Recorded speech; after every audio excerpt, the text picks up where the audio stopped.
Então, é um mini curso, não sei quantas aulas vai ter, mas no máximo 5. Vou começar pelos números complexos. Não sei exatamente o que vocês viram de números complexos em CVGA, mas, de qualquer maneira, talvez vocês saibam, né, que a gente tende a criar um pouco na cabeça a fantasia de que os números complexos surgem quando você resolve a equação de segundo grau e tem lá uma raiz quadrada de um número negativo. Mas a história não é assim. Não é... Inclusive porque quando ele surge, nem número negativo não existia, não era número, não era considerado. Né? Então, surge, na realidade, com a resolução de equações do terceiro grau.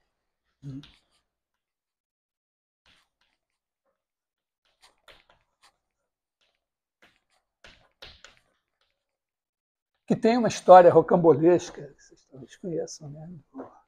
Que é, vamos dizer, na Itália, em Florença, e por 1510, 15 e tal, tinha um cara chamado Scipione dal Ferro. E esse cara conseguiu uma fórmula, um método para resolver equações de terceiro grau. Mas, na época, se isso era um certo poder, acho que era menos importante ele ter criado o método do que ele ser capaz de, dada uma equação de terceiro grau, resolver a equação. Então era um segredo, né? E que ele quase leva para o túmulo, mas ele, em seu leito de morte, concordou em revelar o segredo lá para não me engano, um genro, que era um matemático meio segunda linha, mas que andou, aí começou a tirar onda que ele sabia agora resolver a equação de terceiro grau e tal. E isso, vamos dizer, despertou o interesse de um cara conhecido como Tartaglia.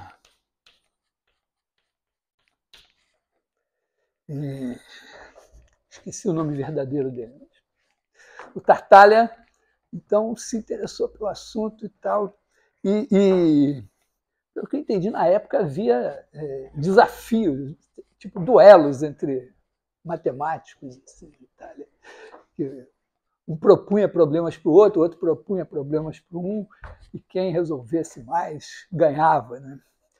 E aí o Tartaglia se interessou pelo assunto, eu não sei, o fato é que foi organizado um duelo entre, não o Scipione, que já tinha morrido, mas o genro, né? E o Tartaglia. E o Tartaglia tinha certo, ele estava tentando ver o negócio da equação do terceiro grau, sabendo que dava para fazer, ele se interessou e tal. E parece que assim, que nas vésperas do negócio ele conseguiu chegar à resolução da equação do terceiro grau também. E o outro era tão ruim que cada um propôs 30 problemas para o outro, e o Tartaglia resolveu todos, e o outro não resolveu nenhum. E aí o Tartaglia ficou conhecido como o cara que sabia resolver a equação do terceiro grau. E isso despertou o interesse de um terceiro cara chamado Cardano.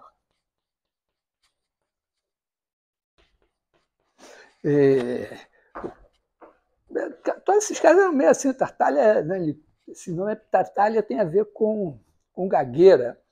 E Tartaglia tinha essa gagueira porque ele tinha uma cicatriz, ele tinha levado um golpe de espada quando era garoto. Tal. O Cardano também era um cara meio pilantra, assim, não sei, tinha uma... Mas aí o Cardano tenta convencer o Tartaglia a ensinar para ele. O Cardano tinha um assistente importante, esqueci o nome do cara agora. O assistente do Cardano, acho que ele era matemática até melhor do que o Cardano, porque então vai ele com o assistente dele e eles... Tudo isso aparece resumido, eu tenho um videozinho de 3 minutos que conta essa história. Tá? E eles vão lá, o Tartaglia não quer saber e tal, aí o Cardano faz umas promessas meio vagas e tal, e o Tartaglia acaba concordando em revelar o segredo em versos, mas ele exige um juramento de que nem o Cardano, nem o Ferrari, que é o assistente dele, nenhum dos dois poderia revelar nunca, nem escrever, nem nada e tal, segredo. E é juramento sobre, sei lá, santos, coisas da Igreja Católica que eram, na época, assim, juravam um negócio desse. Se ele quebrasse o juramento, ele tinha certeza que ele ia para o inferno. Então, era uma coisa respeitada. E aí fica esse negócio. Inclusive, depois que o Tartaglia ensina a resolver a equação do terceiro grau, o Ferrari ele tem uma ideia de como resolver a equação do quarto grau reduzindo para a equação do terceiro. Porque a equação do terceiro grau você resolve, você passa pela equação do segundo grau, e aí sim aparece a raiz de número negativo. Só que, como a fórmula do Ferrari dependia da do Tartaglia, ele não podia também divulgar nem nada, porque estava proibido pelo juramento. E aí acontece um detalhe, alguém, talvez diz a lenda que, eu não sei se eu acho que o cara que aprendeu o segredo com o Scipione não era o genro era outro. Mas esse outro cara, diz a lenda que pode ter sido esse cara que fez chegar a eles o fato de que, na verdade, tinha o Scipione dal Ferro que conhecia esse segredo. E aí eles vão... eles são... O Cardano acho que era de Veneza. E vão a Florença... Não, Florença não, Bolonha. Acho que era Bolonha a universidade. Bom, desculpem os italianos pela minha confusão, né? Mas são belas cidades. Tudo. Florença, linda, mas a última vez que eu fui tinha tanto camelô que eu não gostei, não. Mas Bolonha já é mais São Paulo, assim, aquela coisa mais. O fato é que eles vão lá e descobrem que o genro lá do Scipione tinha um caderninho onde o Scipione anotava as suas coisas. E aí, o cara não devia ser bom de conversa, convenceu o cara a mostrar, e aí eles veem lá, realmente tem anotações que permitem você entender como resolve a equação do terceiro grau. Aí eles disseram, opa, agora então estamos liberados do juramento, porque nós aprendemos diretamente do Scipione. E aí o Cardano publica, né, um livro chamado Ars Magna. Eu acho que é 1534, uma coisa assim, 32, por aí. E lá, ele, certa altura, lá, página não sei quanto, está também no vídeo de Ucalé. O vídeo, aliás, é narrado pelo Francesco, com sotaque italiano, legítimo. Né? E está lá, fórmula de resolução e tudo. Maneira, não é a fórmula, assim, não é uma maneira de resolver. E, bom, e o que isso tem a ver com a história é o seguinte, é que quando você vai resolver a equação do terceiro grau, você vai lá, faz umas manipulações e chega uma hora, e mesmo que você parta, assim, se você partir de uma equação assim, x menos 1 vezes x menos 2 vezes x menos 3 igual a 0, raízes inteiras positivas. Então, você desenvolve isso, joga no método lá e acaba que, a certa altura, você cai. Porque tem Bom, tem as maneiras diversas de fazer. Tem uma bem algébrica, assim, que você começa com a equação do terceiro grau, aí você faz uma transformação que elimina o termo do segundo grau.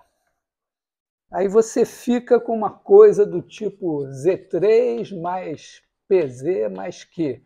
Essas P e Q são até meio clássicas, assim, né? Fica com uma equação assim, você consegue eliminar o termo do segundo grau, uma primeira transformação.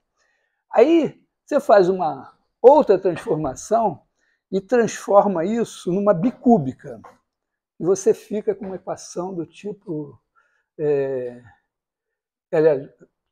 uma coisa assim, né?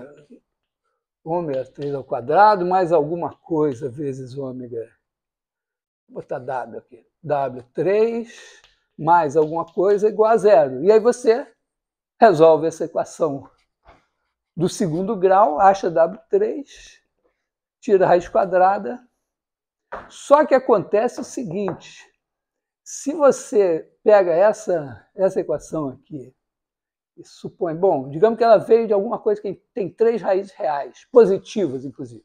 Aí você cai aqui numa coisa com 3 raízes reais. Só que como aqui o termo de Z2 é zero, a soma das raízes é zero, então tem uma raiz negativa. Mas, de qualquer maneira, uma coisa desse tipo, com 3 raízes reais, vai ter que fazer, né, veio de menos infinito, tem que subir, descer e subir de novo. Então, você analisa, hoje, vamos ver, com os nossos conhecimentos de hoje, você deriva isso, calcula os 2 pontos em que a derivada se anula, e aí, no mais à esquerda, nesse negócio do mais à esquerda, a função tem que ter um valor positivo, mais à direita tem que ter um valor negativo. Isso dá lá uma relação entre P e Q, e na hora que você desenvolve e chega aqui, a relação entre P e Q, para que você tenha 3 raízes reais aqui, ela implica que aqui você não vai ter raízes reais para a equação do segundo grau. Não vou fazer essa conta agora, mas é uma conta simples. Talvez isso tenha enrolado lá o personagem, que eu nem botei o nome, né? Porque o problema teria que ter as raízes e você cai numa equação do segundo grau que não tem solução. Na época, nem número negativo existia.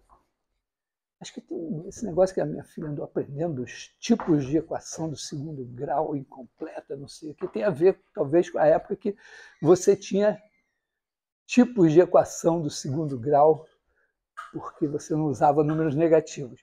De qualquer maneira, isso era um impasse. Mas aí os mais espertos, inclusive o cara, eu não li não, mas parece que ele indica que dá para continuar mesmo nesse caso.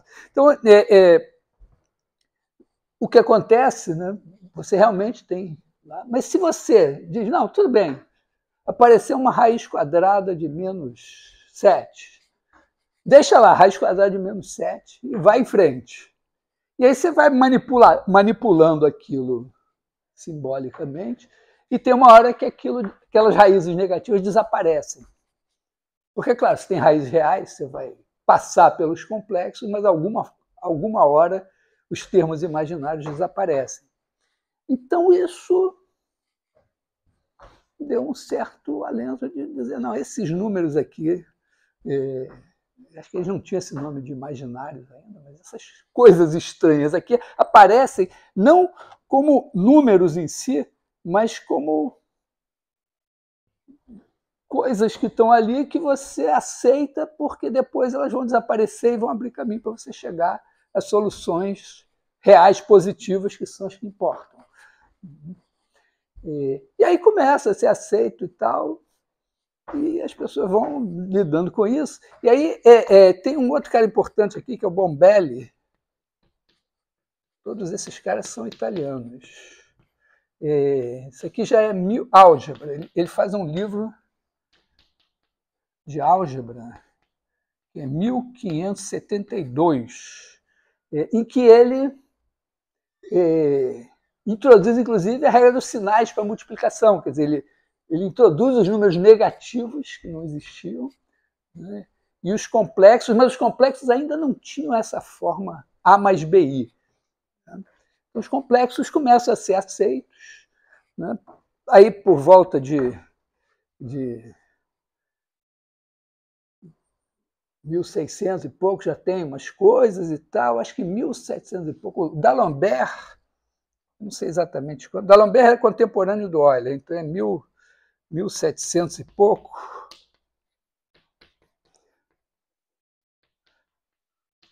O D'Alembert pensa que demonstrou o teorema fundamental da álgebra. Inclusive, ele é chamado na França de teorema de D'Alembert.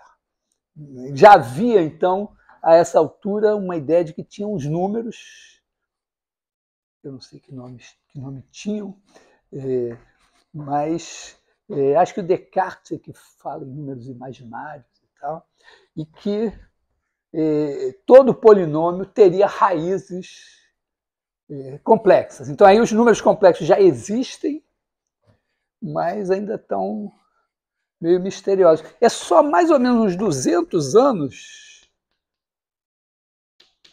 depois do Bombelli, 1772, mais ou menos, vou botar aqui para fazer bem 500 anos, 200 anos, é que o Euler diz que um número complexo é um número da forma x mais i, y, ou a mais bi.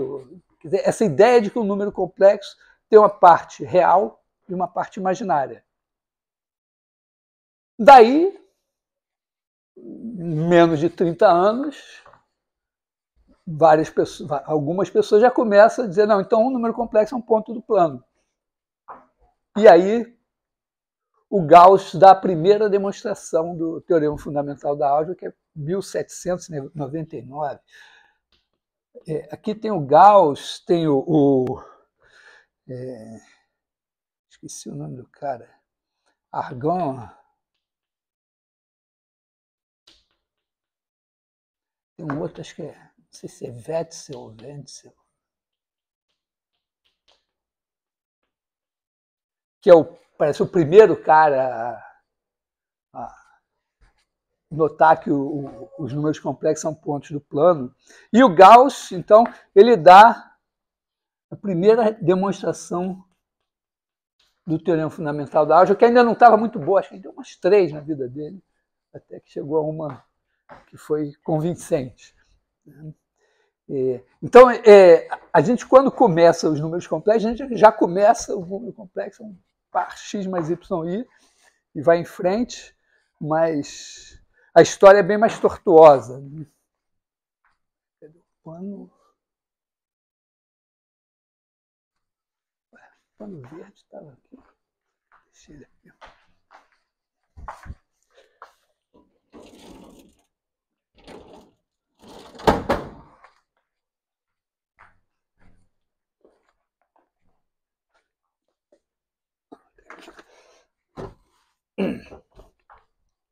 Então, a história dos números complexos tem toda essa coisa rocambolesca. Ainda tem esse Ferrari, ainda depois do nosso videozinho já pronto, o João Paulo, meu braço direito, assistente na época, ele pesquisou mais, descobriu que o Ferrari, depois ele enveredou, assim, foi cuidar de impostos, enriqueceu, e aí ele se aposentou e foi assassinado pela irmã, envenenou ele para ficar com a grana, parece que meio que insuflada por um amante ou namorado, não sei, da época, que roubou ela por cima. Então tem uma história assim, aí, né, com suas continuações. Daria mais do que um videozinho, talvez um seriado.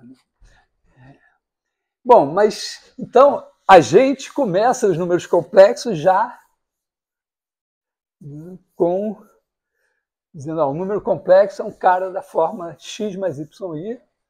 Então, o Hamilton vai fazer isso, ele vem depois, mas a comunicação na época era meio lenta. O Hamilton também saca que os números complexos são pontos de plano. Inclusive, ele faz uma coisa bem radical, ele pensa um número complexo como um par ordenado, e isso vai motivar ele a procurar números tridimensionais e acabar criando os quatérnios. Né? Então, vamos dizer, a gente pode começar assim, os complexos C é igual a R2. Então, significa que agora, em vez do mistério da Santíssima Trindade, a gente pode pensar que tinha... Quer dizer, tinha não, porque vetor ainda... Mas tem ponto, vetor, par ordenado, que são os três mosqueteiros, e agora chegou o D'Artagnan, que são os números complexos. Então, você pode ver um ponto do plano, você pode ver como ponto, como vetor, como par ordenado ou como número complexo. A diferença, vamos dizer, o A+, né, os complexos têm a soma igual à soma de pares ordenados, a soma de vetores. Então, quer dizer, você tem o 1, é o 1, 0, o I é o 0, 1, e todo número é da forma A mais BI, A vezes 1 mais BI. E você tem uma multiplicação, né? Você tem dizer, A mais BI vezes X mais YI. Então, o I ao quadrado é menos 1, fora isso você usa as regras de distributividade e tudo. Então, se dá AX menos BY mais AY mais BXI. Então, essa é a novidade. Se você escreve isso como esse cara daqui como na forma polar, quer dizer, R cosseno θ mais I seno θ, né? Quer dizer, aqui vocês representam esse cara em coordenadas polares, né? Então, você tem aqui o A, BI, θ. Então, R é esse cara aqui, A igual a R cosseno θ. Esse cara daqui é R seno θ I. Se você representa esse cara daqui também, sei lá, o XY.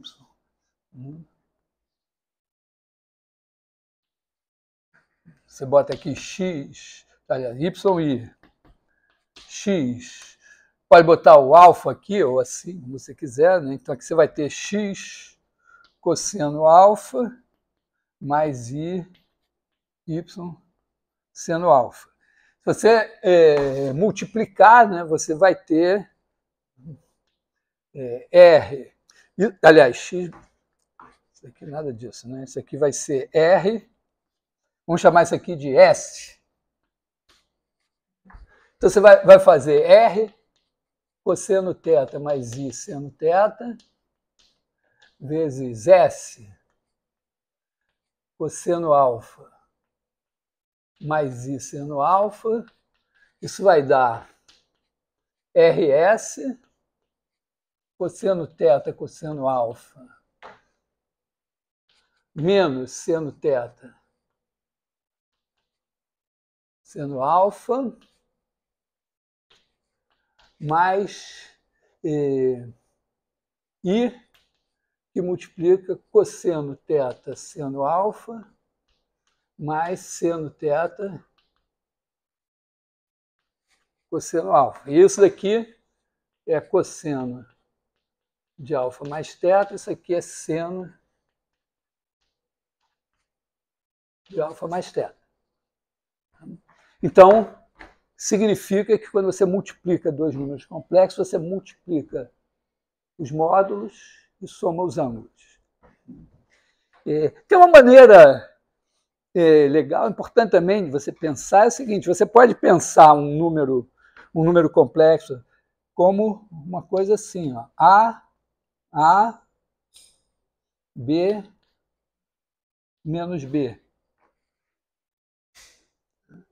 Porque um número complexo, a multiplicação por um número complexo que a gente está vendo aqui, é que quando você multiplica esse cara por esse daqui, você roda, né? Quer dizer, a multiplicação por um número complexo que tem um ângulo θ passa por rodar de θ e multiplicar pelo módulo dele. Isso daqui sempre pode ser escrito assim, né? Raiz de A2 mais B2.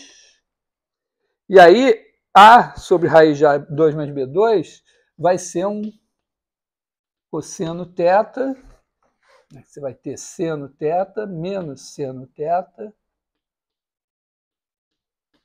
cosseno θ. E isso é a matriz de rotação de θ, né? Se você roda de θ, o E1 que estava aqui, ele vai passar aqui para cosseno θ, seno θ, e o E2 que estava aqui vai vir para cá, aqui você vai ter θ, né? Menos seno θ, cosseno θ aqui. Então, é 1, é 2. Então, todo número complexo, A mais BI, pode ser escrito assim. Quer dizer, você pode dizer, não, em vez de pensar os números complexos como R2, você pensa números complexos como matrizes 2 por 2, que tem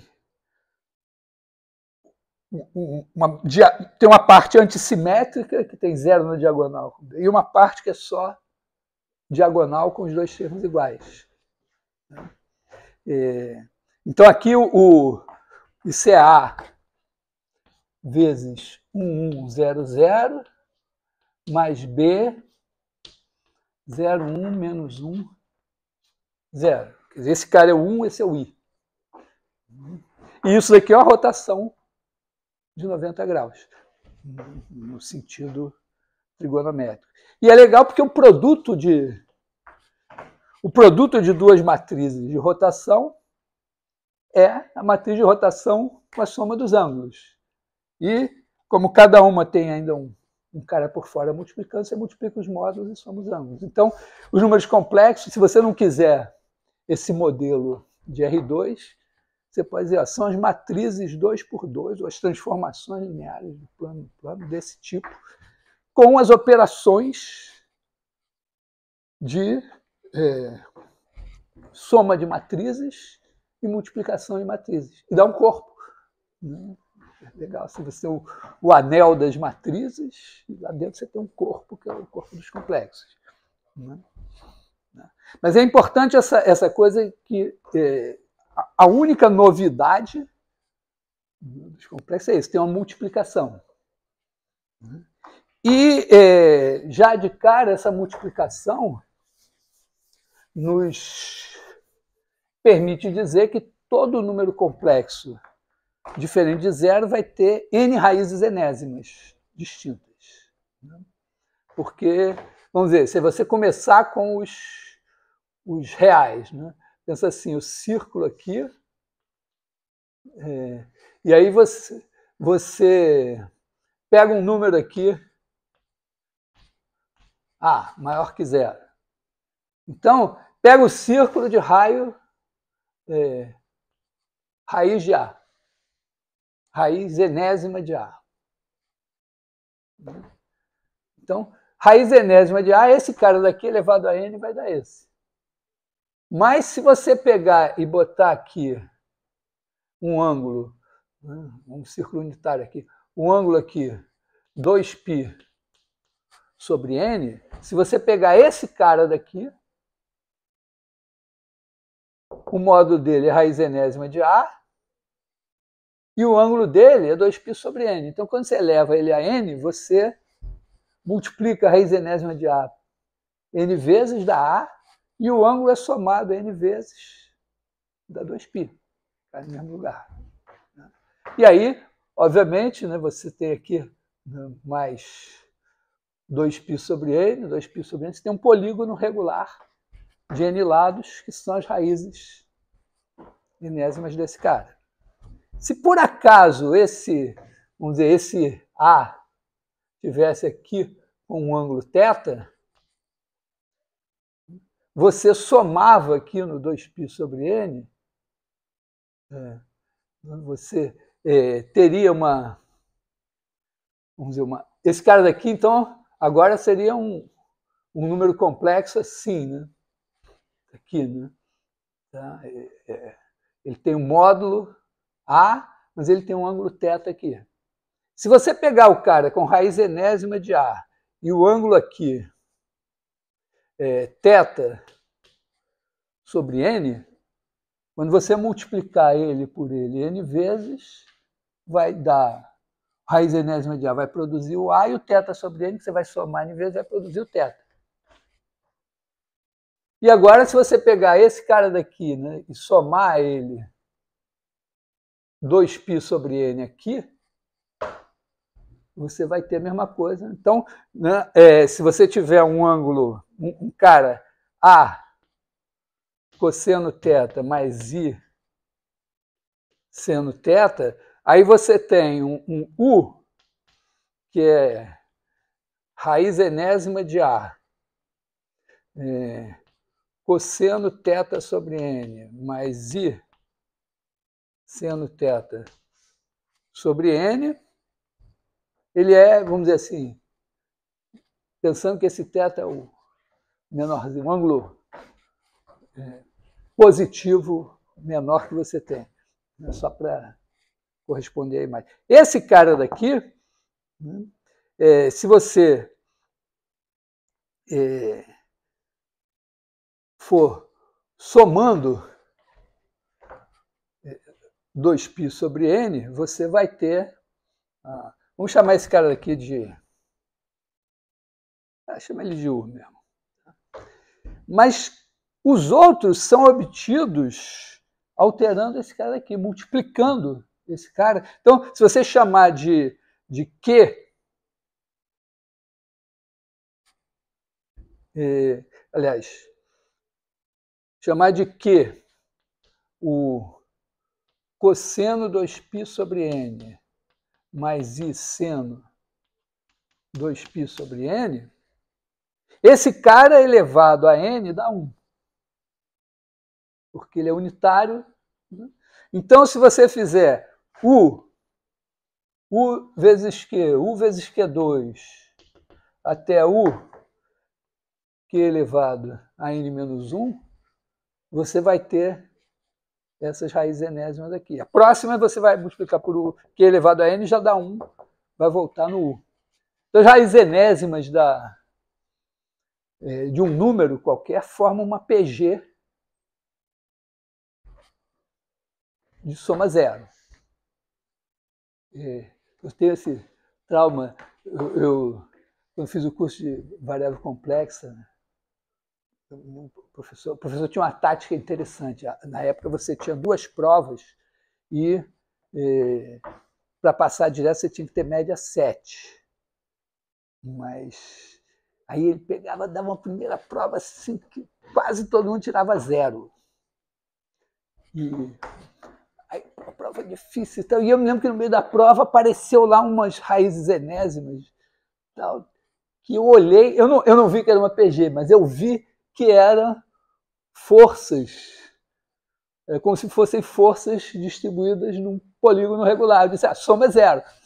Taquei lá, assim, meio no chute. Ele aceitou mais ou menos. Assim. Mas o trauma foi o seguinte, é que você... geralmente as pessoas tiravam meio na primeira prova, aí tiravam alguma coisa perto de 10 na segunda, faziam a prova final, tiravam algo perto de 10 e ficavam com uma média perto de 10, porque você pegava as 2 maiores notas. Aí eu tirei uma nota que me permitiu passar direto com a segunda prova com uma nota mais baixa do que seria se eu não tivesse. Então, bem, enfim. Mas tá, você tem essa PG aqui das raízes dos números complexos. Mas é muito importante, um número complexo tem N raízes, né? E funciona assim, né? A gente pode fazer uma...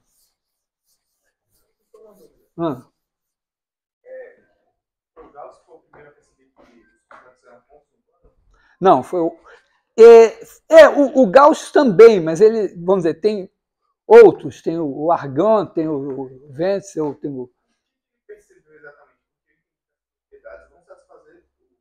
Raiz de menos 2. Mas... Como é que ele fez esse salto? Raiz de menos 2. Ah, não, isso tem um ponto. Não, quem deu o salto foi o Euler. Quando o Euler disse um número complexo é sempre um número da forma x mais y, não precisa ser nenhum Gauss para dizer, então eu represento um número complexo por um par de números. Tá? Quer dizer, quando o Euler fez isso, ele deixou a bola quicando aí para quem quisesse. Aí, claro, vários... Porque não era evidente, entendeu? É um número complexo, você tirava raízes enésimas de um número complexo e tal. O fato de que bastavam as raízes quadradas de números negativos para representar todos os números complexos não era uma coisa tão fácil, talvez, de enxergar, tanto que demorou 200 anos. Então, essa...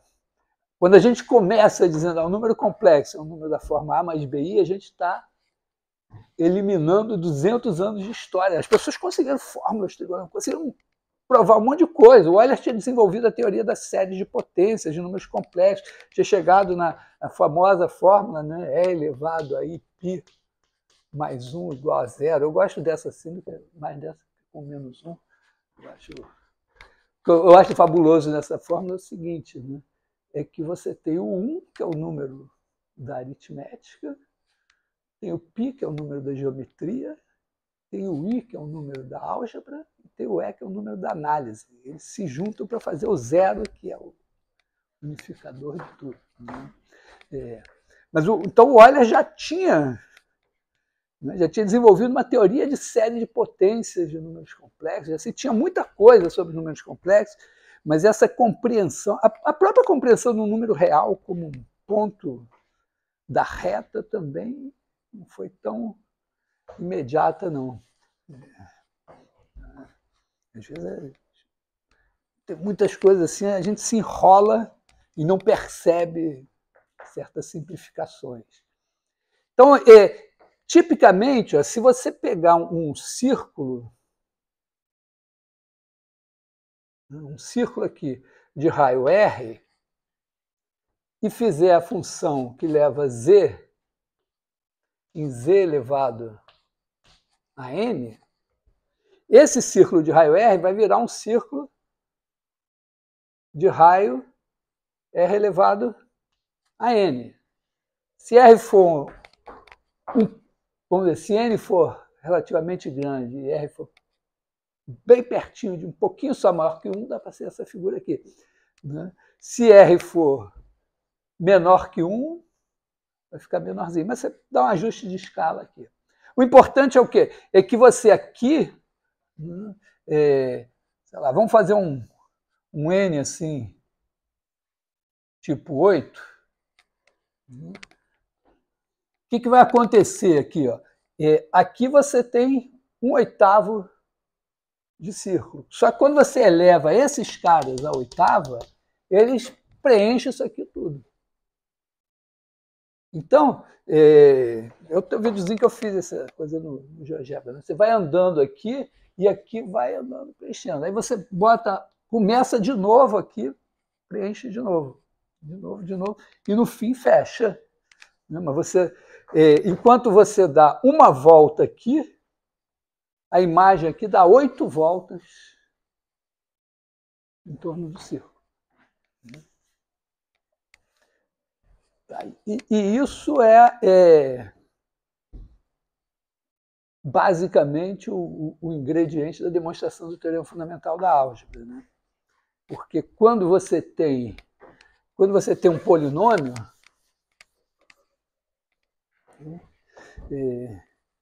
P de z, vou botar z elevado a n mais a n menos 1, z elevado a n menos 1, mais a 1z mais a 0, você pode olhar para ele como uma função do plano no plano, P, e você pode olhar, ter dois olhares assim, ó, pertinho de zero, Esses caras todos são pequenos diante desse daqui, que a gente pode supor diferente de zero, senão ele teria uma raiz nula. Então, vamos botar aqui A0 diferente de zero. Então, se você pegar um círculozinho de raio pequenininho aqui, ele vai ficar aqui pertinho do A0. Inclusive, né, pelo teorema da função inversa, vai ser, para z pequeno, uma abjeção. Né, se o A1 for diferente de zero, porque a derivada disso, o A0 morre, fica o A1, e o resto é pequeno perto do A1. Então, você vai ter uma derivada que vai ser, vamos dizer, não singular, né? Porque a A1 é uma rotação, né? como transformação do plano no plano, multiplicar por A1 é uma transformação. Então, vai ser uma coisa assim. Mas não importa, aqui só importa que está pertinho, está todo mundo aqui pertinho, porque esses caras são muito pequenos. Só que quando você olha para Z, né, com um R aqui muito grande, aí o que você vai ver é o seguinte, em escala, né, imagina um R bem grande, muito, muito grande, né, esse negócio sai da tela do computador. Sai tudo, você não está vendo mais nada. Aí você busca lá uma escala, e aí é claro que se é muito grande, significa que assim, ó, você tem aqui o z elevado a n e tem mais isso aqui. Né? Isso aqui, tudo para z grande, né, a norma disso é menor que o maior termo daqui vezes r elevado a n menos 1. Esse aqui é da ordem de r elevado a n, e esse daqui é menor que alguma coisa, alfa, r elevado a n menos 1. Tá? Porque você bota a n menos 1, z n menos 1, mais a1, z mais a0. Pega o módulo disso, é menor ou igual que a soma dos módulos. Cada um dos módulos vai ser menor que o módulo do seu coeficiente vezes a potência de z correspondente. Se z é grande, a maior potência é essa daqui.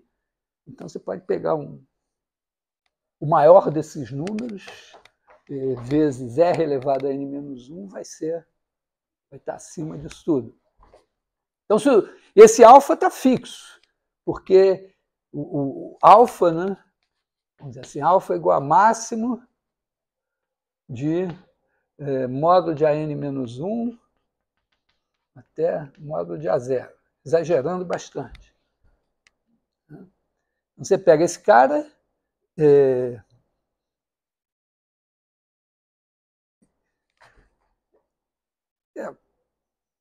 vamos botar assim, vamos botar para ainda, bota n vezes ele, então você tira os coeficientes fora, aí para r maior do que 1, todos eles são menores que r elevado a n menos 1, então você fica aqui com, você tira esse daqui, ele é menor que alfa, esse aqui é menor que alfa, então você tem n termos com uma coisa menor que alfa, vezes alguma coisa que é menor que r elevado a n menos 1, então você tem uma coisa do tipo esse número vezes r elevado a n menos 1. Rzão. Se o R é bem grande, o alfa fica... Então, acontece o seguinte, né? Você vai ver isso daqui. Né? Quando você olhar a imagem aqui, você vai ver... você vai pegar um ponto Z aqui, aí você vai ter aqui o Z elevado a N, mais alguma coisa que na escala que você colocou, de repente, nem dá para andar para algum outro pixel, porque isso aqui é tão pequeno. Então, é como se você tivesse simplesmente dando as N voltas, ou se você pensar que tem um satélitezinho, esse cara está dando as N voltas e o satélite está acompanhando. Então, esse negócio vai dar a imagem desse círculo aqui vai dar n voltas em torno da origem. Então você passa de um primeiro momento em que você tem uma curvinha que dá 0 voltas em torno da origem, para o momento que você tem uma curva que dá n voltas em torno da origem, por meio de uma homotopia. E isso só pode acontecer se você cruzar a origem. No princípio, n vezes. Então, isso é a demonstração do teorema fundamental da álgebra. Vou voltar a ela um momento. Assim. Mas, então, isso meio que já sabemos sobre os números complexos. A gente também pode olhar para uma função complexa como uma função do plano no plano e derivar. Então, derivada. Mas a gente pode, em vez de olhar como uma função do plano no plano, olhar como uma função que você faz simplesmente, né? Você pega uma f de ômega contido em C a valores em C e você define f' de Z igual ao limite, quando H tende a zero, H complexo, de f de Z mais H menos f de Z sobre H. Isso é equivalente a você dizer o seguinte, né? Que f de Z mais H menos f de Z, ou é igual a f de Z mais f' de Z H mais alguma coisa aqui, chama assim, epsilon de Z e H vezes H. Simplesmente você faz, você pega isso daqui, seria igual a isso, significa que f' de Z, quer dizer, isso menos f' de Z tende a zero.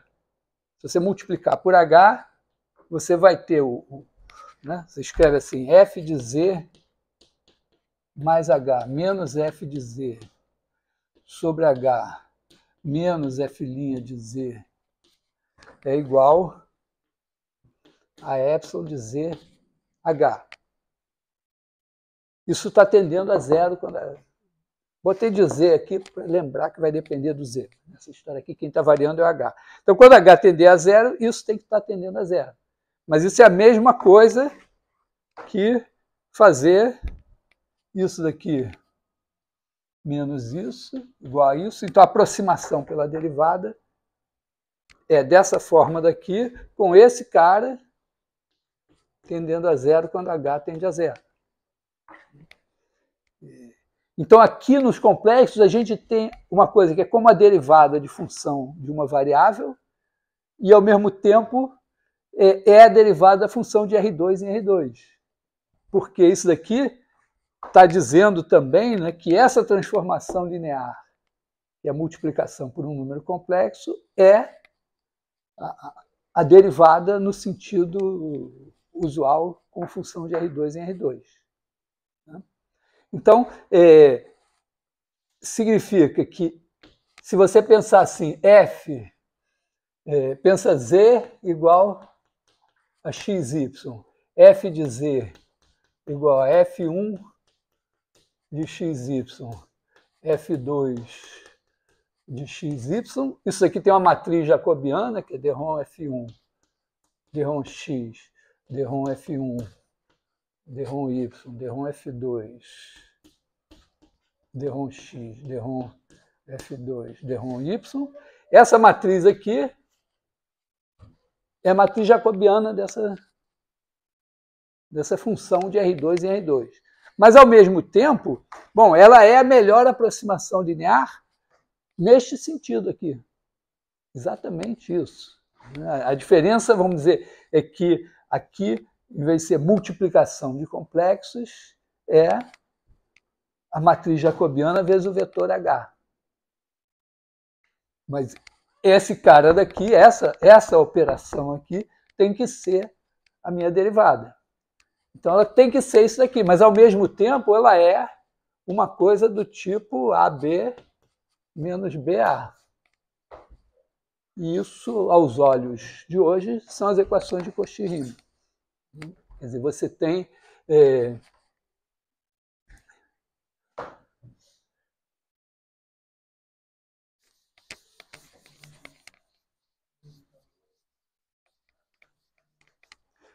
aqui Derron F1, Derron X é igual a Derron F2, Derron Y, e tem Derron F1, Derron Y igual a menos Derron F2, Derron X.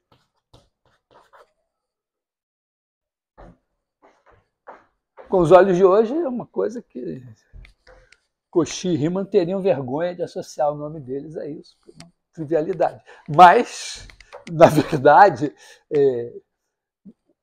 nem álgebra linear existia na época, né? O conceito de derivada como aproximação linear, função de Rn, nada disso estava estabelecido ainda. Né? Então, vamos dizer, a gente sabe então que uma função complexa, se ela é derivável, né?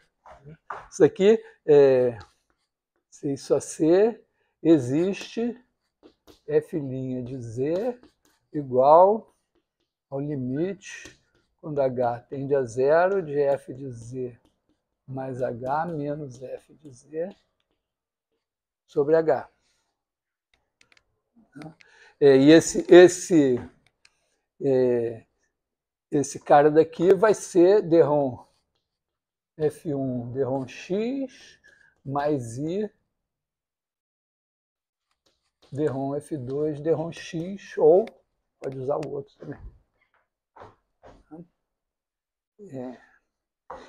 Isso, claro, isso nos diz que uma função diferenciável no sentido complexo, se a derivada não for nula, a derivada é uma homotetia com uma rotação. Preserva ângulos. Então, claro, onde a derivada é zero, não, porque pode ter acontecido exatamente quando você faz o z elevado a n, no zero, a derivada é zero. E ali, os ângulos foram multiplicados por n. Então, sabemos isso. Bom, já é suficiente para a gente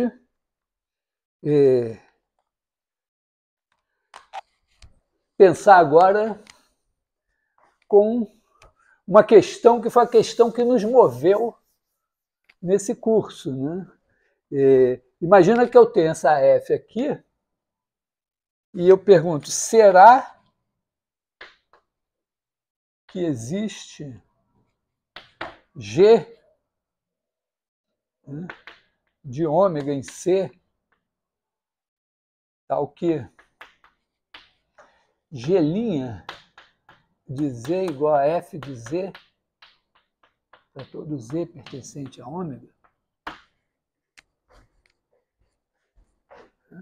Porque a gente partiu disso, né? A gente pegou um campo de vetores e disse, não, peraí, o campo de vetores eu quero saber se ele é gradiente de alguém. E a gente reconstruiu o potencial fazendo a integral de linha.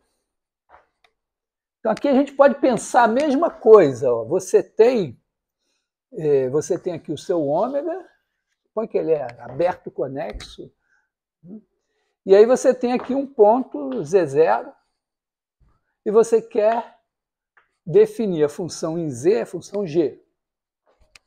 Olha, se você fizer uma curva, você está em R2, pode fazer uma curva aqui, C. Então, C de AB, vou chamar aqui de Z1, de AB em C,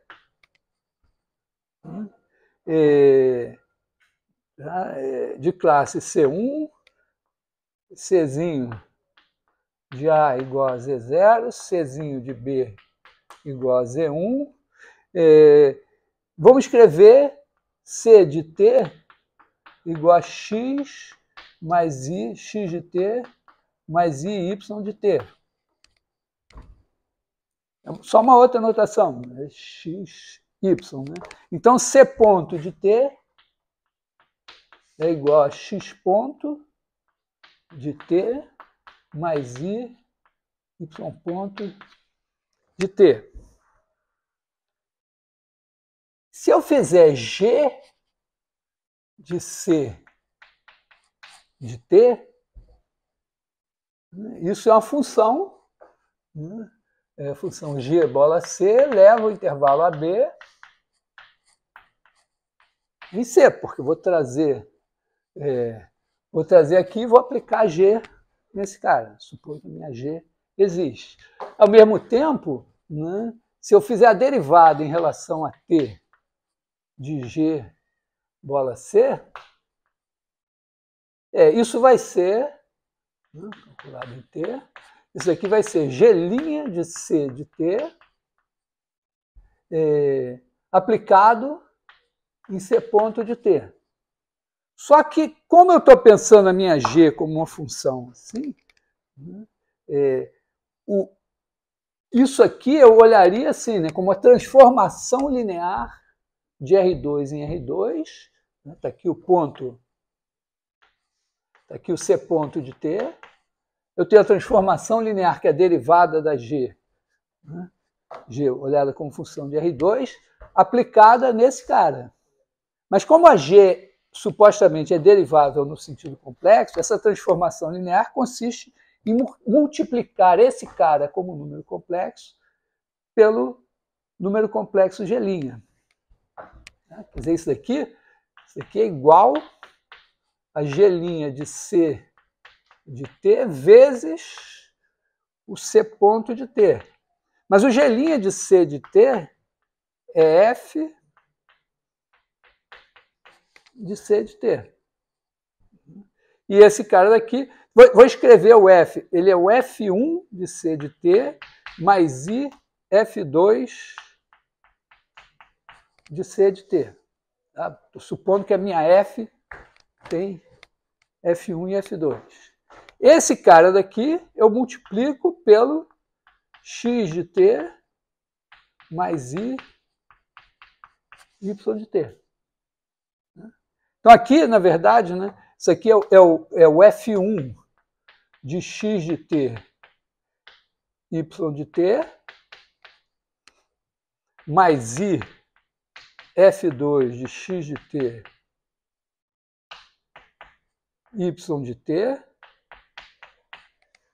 vezes o X de T, mais I Y de T, que vai me dar X ponto, né?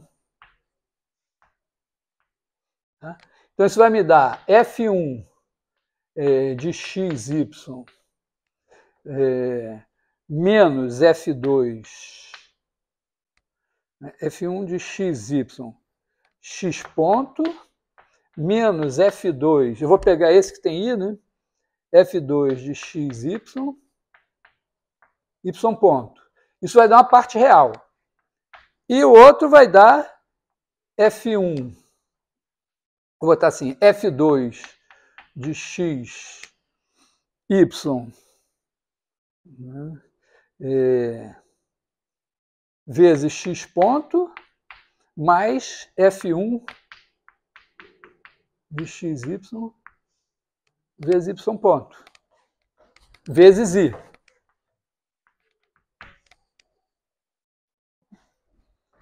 Então, a minha,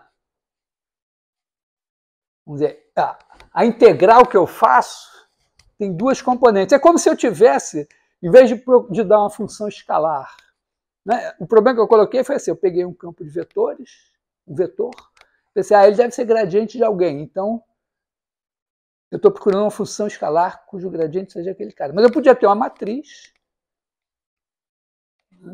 Ou seja, ter N vetores, e dizer, eu quero N funções.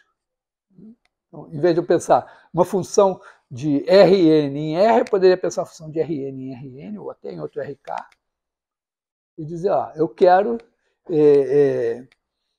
que essa matriz formada por esses N vetores seja a matriz jacobiana da minha função. E eu faria a mesma coisa, que é o que eu estou fazendo aqui, né? Em vez de multiplicar escalarmente pelo gradiente, eu estou aplicando a matriz jacobiana no vetor. Mas, no fim, cai numa integral, vamos dizer, numa integral de linha, né? Porque eu vou precisar definir, quer dizer, o que eu vou querer? Eu vou dizer que eu quero o g de Z1 vai ser a integral dessa coisa aqui. G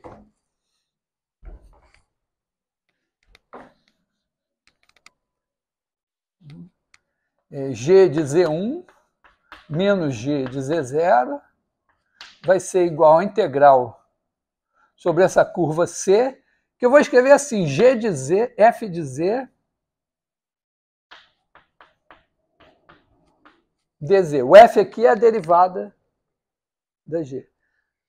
Porque, olha só, isso aqui tem tudo a ver, né? Porque eu estou escrevendo, ó, F é igual a F1 mais I F2, né? dz seria x ponto dt mais I y ponto dt. E aí, quando eu multiplicar, eu vou ter isso daqui vezes dt. Mas, na verdade, é isso. Eu estou fazendo duas integrais de linha.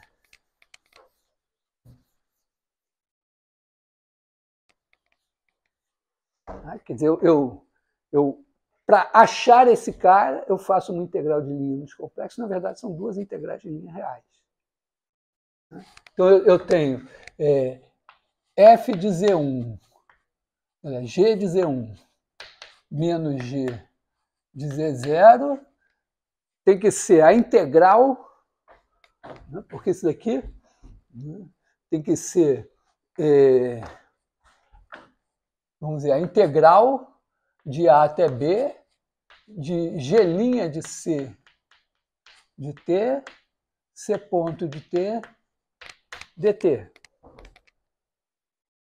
Isso aqui podia ser pensado como a matriz, essa matriz jacobiana, aplicada nesse vetor, que me dá um par ordenado, que são as componentes, são as coisas que eu vou integrar para obter essa diferença aqui, que é dada por duas coordenadas. Quer dizer, na verdade, tem, vamos dizer assim, o G1, né? Se eu pensar assim, G igual a G1 mais I G2, então G1 de Z1 menos G1 de Z0 vai ser a parte real dessa história, vai ser a integral disso aqui. Vai ser igual a integral de A até B de F1 de xy x ponto menos F2 de xy y ponto dt.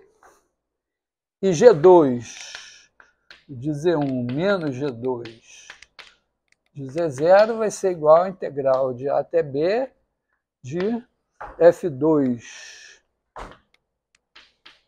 de xy x ponto mais F1 de xy y ponto dt. Então, são duas integrais.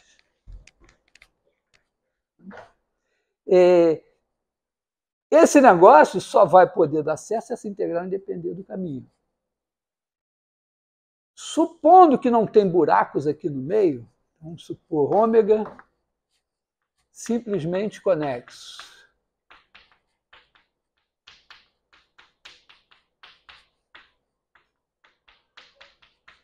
Significa que toda curva fechada é homotópica a um ponto. Ou dizer, duas curvas que começam e terminam no mesmo lugar são homotópicas. Então, bastaria, vamos dizer, a independência do caminho vale, né, Se a derivada exterior disso daqui, no caso o rotacional, que é um rotacional restrito, for igual a zero. Para quem, sei lá, o teorema de Green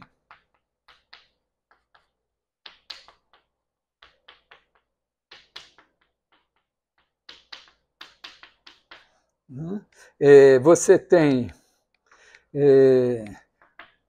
P de x mais Q de y. Usa-se essa notação tradicionalmente. E aí você tem o bordo de alguma coisa aqui, B, bordo de B. Então, a integral sobre o bordo de B de P de x mais Q de y é igual à integral dupla sobre B de Derron, acho que é Derron Q, Derron x menos Derron P, Derron y, que corresponde simplesmente a você pensar que você está, como se tivesse em RT, você tem um campo PQ0, o rotacional dele, P só depende de XY, Q só depende de XY. Então, tudo que for derivado em relação a Z dá zero, tudo que pegar esse cara dá zero, e aí se você pegar o rotacional disso daqui, vai dar 0, 0, Derron Q, Derron x menos Derron P, Derron y. E aí esse cara daqui você vai multiplicar pela componente dx dy do ds. Então vai dar isso daqui.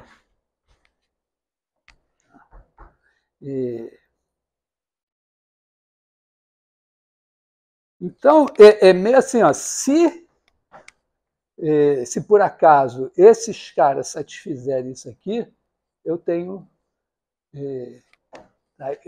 supondo que o ômega é simplesmente conexo, ou simplesmente que a minha curva homotópica é um ponto, e acontece que as equações de Cauchy-Riemann nos dão exatamente isso.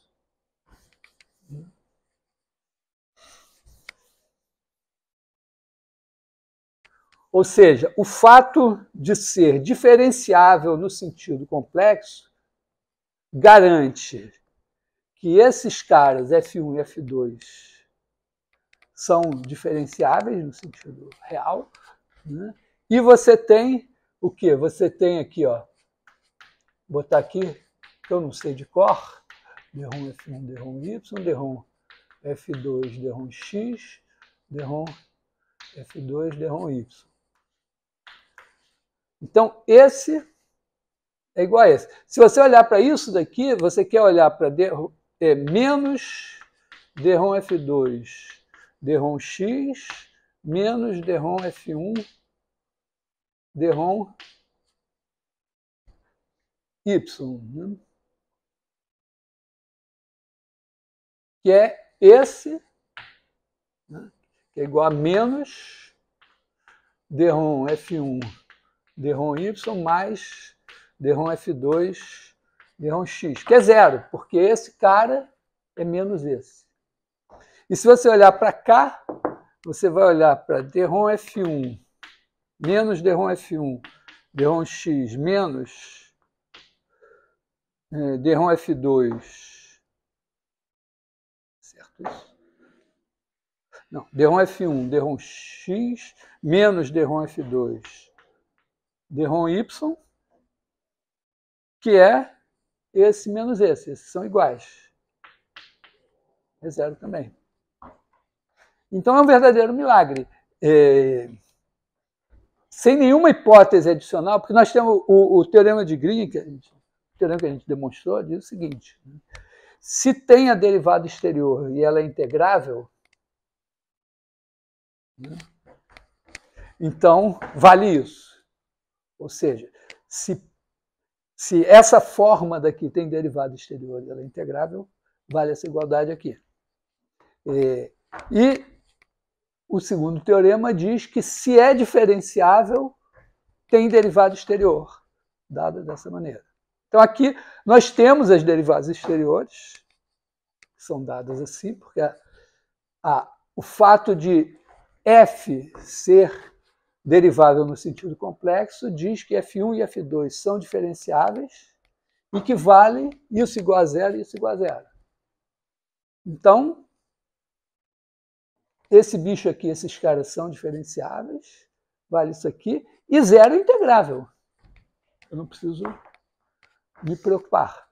Né? Então, significa que, basicamente, né, vamos dizer, a gente provou o seguinte, teorema de Cauchy. Ele se chama teorema de Cauchy-Goursat. Cauchy porque ele fez essa coisa toda, mas meio que na época do Cauchy se tinha o teorema de Green com a ressalva de que as coisas, na hora de fazer essa coisa, precisava que esse fosse integrável e esse também. Então, o fato da soma ser zero não garante, porque se você tem uma coisa que não é integrável, aí você soma ela com x, x é integrável. Mas você somou com uma coisa que não é integrável, não é mais. Aí subtrai a coisa que você tinha somado, que também não é integrável, da x, que é integrável. Então você pode ter duas coisas não integráveis e você soma e dá uma coisa integrável. Então, em princípio, na demonstração, você precisaria disso integrável e isso integrável. Então, a demonstração do teorema de Cauchy ficou assim, dependendo do teorema de Green, mas então tinha que fazer uma hipótese suplementar, né? Que a f, por exemplo, em vez de ser só diferenciável, teria que ter derivada contínua para garantir que cada uma dessas componentes era integrável. E o Goursat conseguiu lá, em 1895, provar que não precisava, lá do jeito dele e tal. Mas, hoje, com essa versão mais poderosa do teorema de Green, simplesmente, vamos dizer, isso virou um corolário do teorema de Green. Mas o que ele diz é que se f de ômega em C é derivável. Vou tirar esse negócio aí. Simplesmente escrever zero. Derivável no sentido complexo. Tem um nome, f é holomorfa. Holomorfa, tradicionalmente, é isso, é a função, é derivável no sentido complexo na região que você está considerando. E C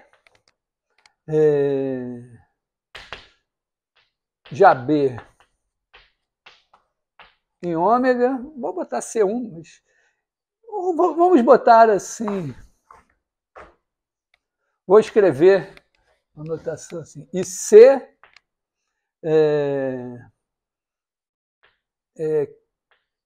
cadeia exata em ômega. Significa que C é bordo de alguém.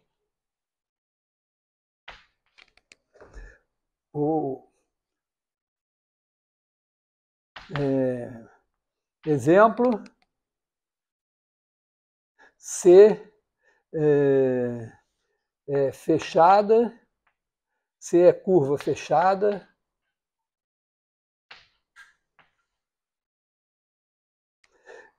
homotópica,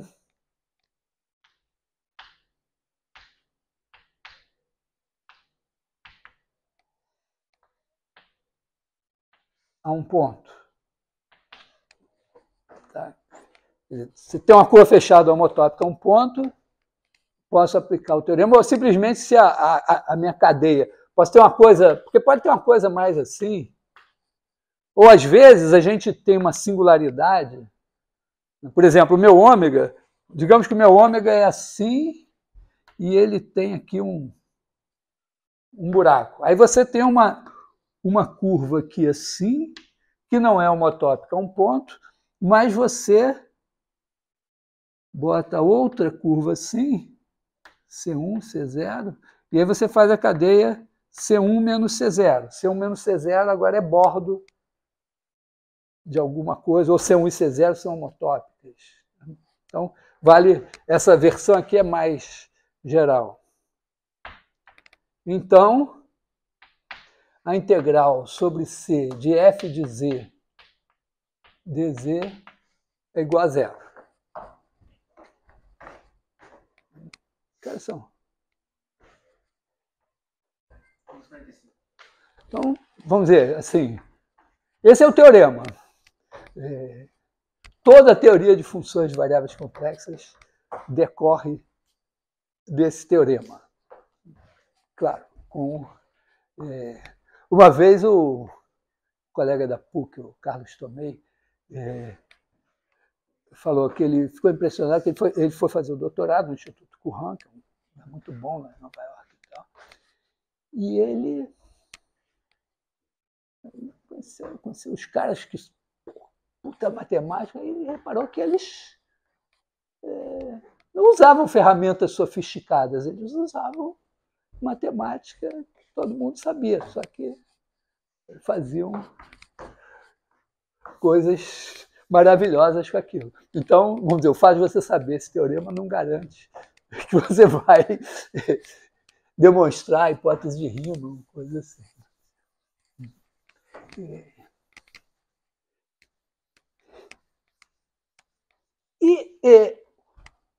Entenderam? Quer dizer, quando você... Então, a coisa é assim, né? Você tem f de ômega em C, você tem uma curva... Eu acho que, bom, uma curva C de AB em ômega, e aí você faz a integral sobre C de f de z dz, é a integral de linha sobre essa curva, só que agora entendido assim, né? É igual a integral de A até B, de f de C, vamos dizer, vou escrever aqui, C de t igual a x de t mais y de t. Tá? Então, esse dz, aqui você vai ter f de z, esse dz vai ser x ponto mais y ponto dt. Isso daqui é o dz. Quer dizer, isso aqui é o vetor velocidade como número complexo, escrito como número complexo. Às vezes o dt é exatamente como a gente usava. Só que aqui, em vez de ser uma coisa que vai produzir um número real, você vai multiplicar por esse número complexo, vai te produzir um número complexo.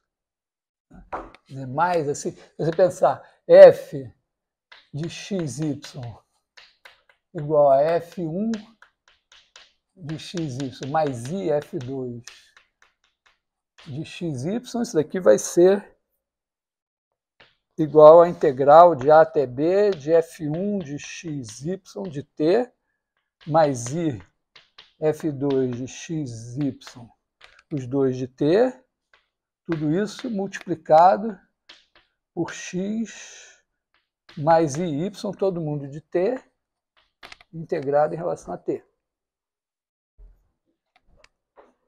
Isso constrói, o que isso faz? Exatamente como uma integral de linha.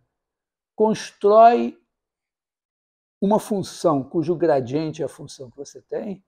Isso aqui constrói o valor da função g cuja derivada é f. Então, em particular, se você estiver integrando alguma coisa que você sabe que é derivada de alguém, se a curva fechar, vai dar zero. Então, exemplo importante. F de z igual a z elevado a n, n pertencente a z, n diferentes de menos 1. Porque se você derivar, né, f de z igual a z elevado a n, é igual a g' de z com g de z igual a z elevado a n mais 1 sobre n mais 1, desde que n não seja menos 1. Vale para os negativos também. É a mesma, certo? É a mesma derivada, a mesma conta que você faz para provar que a derivada de x elevado a menos 3 menos 3 vezes x elevado a menos 4, você faz nos complexos. Então, em particular, vamos dizer, todas as funções, bom, para z elevado a n, n maior ou igual a zero, não tem problema. Mas, se você botar aqui a origem aqui e fizer uma curvinha assim, e fizer, então, C de AB em C menos o zero, dando uma volta em torno da origem. Não importa. Quer dizer, se você fizer a integral sobre C é uma curvinha fechada, vou botar o bambolê, de z elevado a n dz, isso daqui vai dar vamos dizer, z elevado a n mais 1 sobre n mais 1 em C de B menos ele em C de A. Como eles são iguais, né, isso dá zero. Exceto no caso menos 1. Então, o caso menos 1, a gente... Que horas são? Dá para fazer essa conta? Não dá para fazer essa conta. Está claro aqui? Quer dizer, se eu fizer isso, é assim, né? Então, vamos fazer o caso f de z igual a 1 sobre z.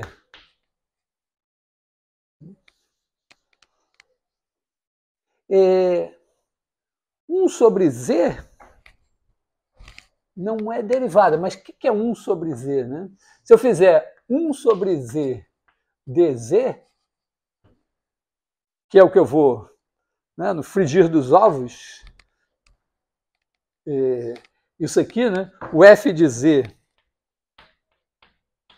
dz funciona assim, né, é f de 1 mais i, f de 1 não, f1 mais i f2, vezes o dz é o dx mais i dy. Então vai dar f1 dx menos f2 dy mais i f2 dx mais f1 dy. Essas são as duas formas que eu vou integrar, na verdade. Está dando para entender o que eu estou falando? Não sei se é em qual sentido. Quando eu fui, a primeira vez que eu fui ser monitor aqui, estava no terceiro período, e eu fui assistir a aula, cheguei no final da aula, professor, meu colega, e ele estava dando aula, era um negócio de teoria dos conjuntos. Se A está contido em B, então F de A está contido em F de B, não sei. Aí ele perguntava, está entendendo? Aí ele me falou, eu tenho certeza que eles estão entendendo que eu estou dizendo que se A está contido em B, então F de A está contido em F de B. Mas o que eu estou falando, eles não fazem a menor ideia. Então, quando eu pergunto, eu sempre me lembro disso. Ver se vocês estão entendendo mesmo, ou só estão sabendo do que eu estou falando. Não, pois é, mas... porque, olha só, quando eu faço f1 dx, né, a integral sobre c de f1 dx menos f2 dy é igual a integral de a até b, aí eu vou pegar f1 da minha curva C de t, que é x de t, y de t. dx, quando eu boto dx aqui, eu vou pegar a velocidade aqui, vou pegar a primeira componente. Então aqui eu vou botar x ponto de t. E o menos f2 de x de t, y de t, vezes dy, que significa que eu vou pegar o y ponto de t, e agora tudo isso eu vou integrar dt.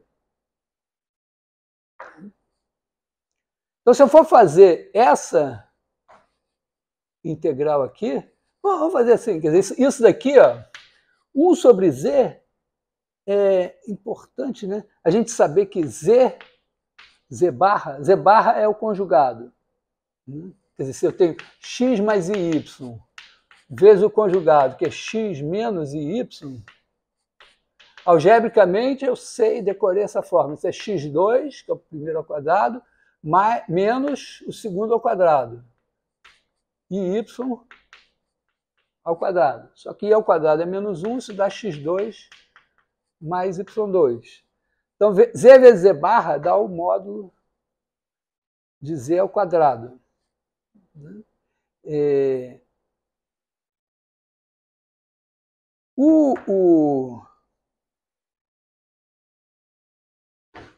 Então, o 1 sobre z, eu posso escrever assim, né? Z barra dividido por z barra. Que facilita, tá certo? Porque aqui eu tenho ficou 1 sobre x mais y, o x mais y está no denominador. Isso daqui é x menos y sobre x2 mais y2. Então eu vou usar isso aqui. Quer dizer, eu vou usar aqui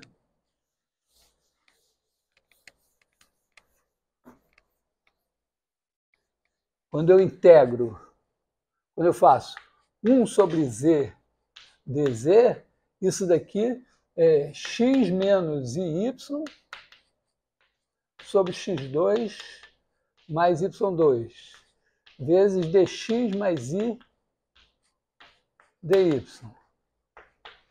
Isso daqui, ó, me dá, na parte real, x dx menos y dy, então mais y dy sobre x2 mais y2, e mais a parte imaginária, que vai ser i vezes menos y dx mais x dy sobre x2 mais y2. Aí eu olho para isso e digo, poxa, mas isso daqui é a derivada de x2 mais y2 sobre 2. Quer dizer, isso daqui, se eu tivesse derivado em relação a t, o logaritmo, o meio do log de x2 mais y2, eu teria a derivada do x2 mais y2, pensando no gradiente, porque isso aqui é a mesma coisa que pensar que o gradiente, tá certo? Esse dx aqui eu também posso pensar assim, né? Esse aqui é um campo de vetores que tem x sobre x2 mais y2 na primeira coordenada e y sobre x2 mais y2 na segunda coordenada. Se eu fizer o gradiente desse cara daqui, ó,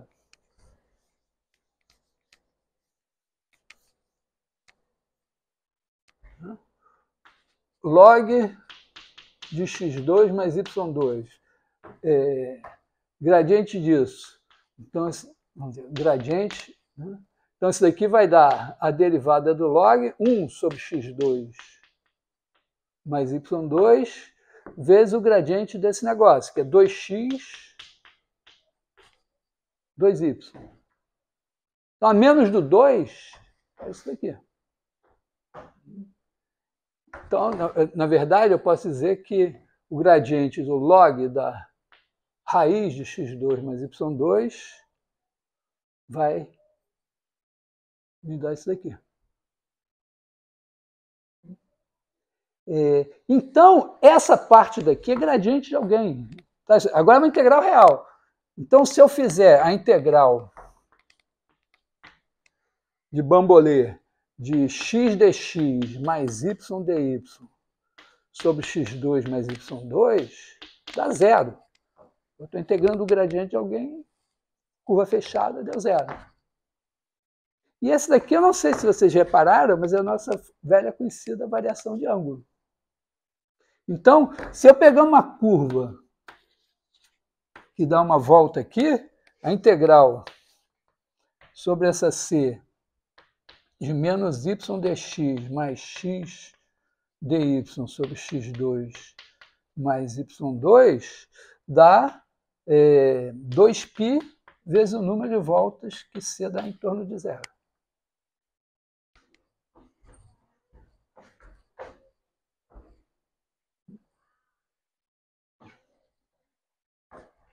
Acabou a minha aula? Senão eu ia demonstrar a fórmula de Cauchy. Vou fazer daqui. Tá, então, a novidade aqui é que nós estamos fazendo integral de linha, só que com duas coordenadas. Então, na verdade, quando você faz essa integral de linha f de z dz, são duas integrais de linha que você está fazendo. Uma para a parte real, outra para a parte imaginária. E é como se você estivesse procurando uma função cuja derivada é essa daqui.